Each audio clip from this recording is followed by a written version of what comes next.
Disney Plus has reached 95 million subscribers. They are almost halfway to Netflix, and they did it in a year, almost a year, a little bit over a year. Now Netflix has had a 12-year head start to get to that 200 million subscriber mark, but Netflix, a lot of people are canceling the Netflix. Like literally, cancel your Netflix. There's better deals out there. They lost in a quarters within the 3 months, they lost 126,000 subscribers, which when you compare to 2 million, that's like a percent, 1%, 2%, Something like whatever that. it Yeah, is. we were trying to do the math real quick before we started Yeah. the show. I remember. Yeah, it's a small percentage, but when you look at it and you're just like, wait, what? Um, a lot of people are looking at Disney Plus because they have, okay, for one, their bundle, you can get Hulu, which in a lot of people's opinion is better than Netflix. Some people still don't like Hulu, and they still the common thing that people say is, I can't find anything on Netflix to watch. I can't find anything on Hulu to watch. Cool. So get ESPN Plus and Disney Plus along with that bundle with Hulu, and now you got loads and loads and loads of content to watch. Not only that, but ESPN Plus also has some of those the pay-per-views, the MMA fights, like stuff like that. So you're actually taken care of with a lot of things on getting that package.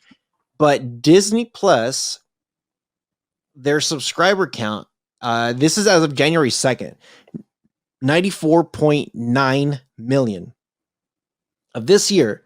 So I'm pretty sure they've already hit their 100 million. And I'll tell you this, I'm just looking at the numbers here. On December 10, they had 86 million. 1 month later, 94 million. So we're at another month right now. So they're probably at over 100 million right now. They release their numbers typically every quarter, but they're pretty much halfway to Netflix, and they did that in a very short period of time. And I think it has to do with that bundle that they're doing, the bundle with Hulu and ESPN. Now, the great thing about that Disney Plus thing is, like, you get ESPN, so you know what it is. ESPN has a lot of stuff. You get a lot of stuff with Hulu. Everybody knows what that is. But the one thing that people don't know with Disney Plus, you also get National Geographic in the Disney Plus app, along with all the Disney stuff, all the Pixar stuff, all the Marvel stuff, all the Star Wars stuff. They bundled everything within the Disney Plus app. So if you haven't checked out their bundle, I think it's like $12 a month. That's pretty cheap compared to paying for Netflix at what, $20? Yeah, Netflix is like $20, and you only get Netflix for $20. If you go the Disney Plus bundle with Hulu and ESPN, you get 3 different things with all the, like, loads of content. Is just, their bundles are good. And here's the other thing too, you're going to start noticing a lot more people bundling things. Yeah. Like pretty soon you're going to notice that they are going to start to bundle things because it just makes sense. It's the cable companies failed miserably when they tried to get very greedy and said, hey, you want Showtime?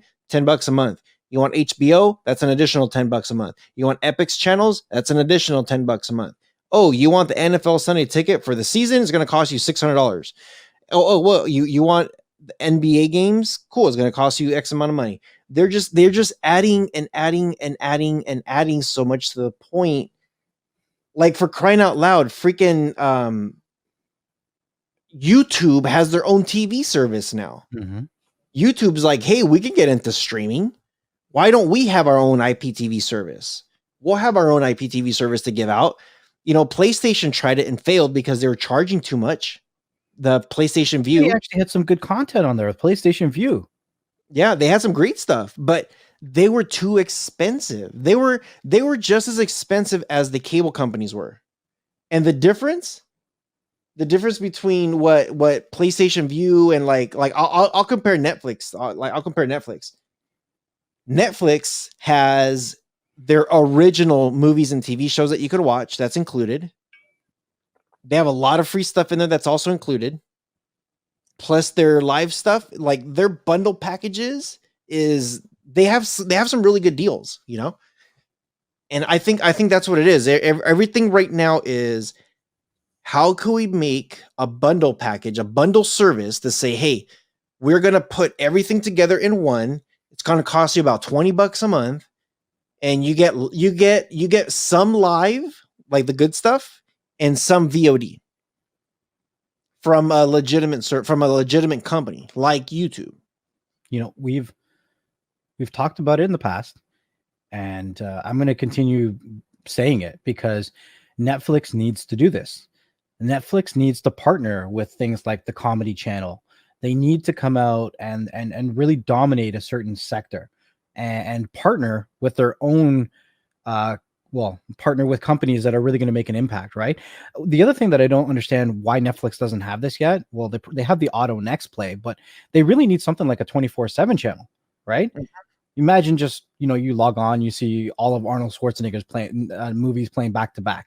Like those are some of the things that were really, really popular in the gray area market. Mm-hmm. And if you understand what made that popular, then you can also be successful in some of your other ventures, right? Yeah. Yeah, they need a. I think what's happening now is it's probably have started to hurt their pockets. I know Dana White at UFC, like somebody made a stupid comment, and then so Dana's like, oh yeah, oh yeah. So I think what they're starting to do is they're starting to be like, look, we know what people want. We need to start giving them what they want, or if not, they're going to go somewhere else, like Netflix. They are royally screwing it up. So where are they going? Disney Plus. You know, we're gonna see some more and more stuff coming soon. We just keep your eyes and ears open because you just never know what's gonna happen. It looks like you had one more thing to say before I switch the topic. Just like how you opened it when you were talking about the percent or two that they're actually down. But I just wanted to kind of beat that or bring that home a little bit by saying, even though it's a very small percentile, we have to understand that, even in our previous episodes, when we talked about the Super Bowl, it was the most streamed Super Bowl ever, but its viewers were down. Like it was lower than ever before.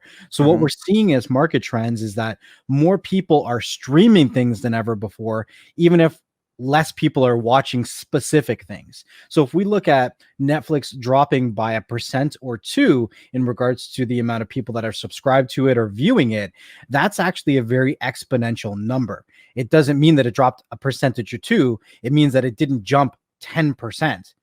You know what I'm saying? Like, for instance, Disney Plus in Q4 of 2020 to Q1 of 2021 went from 73 million subscribers to 94.9.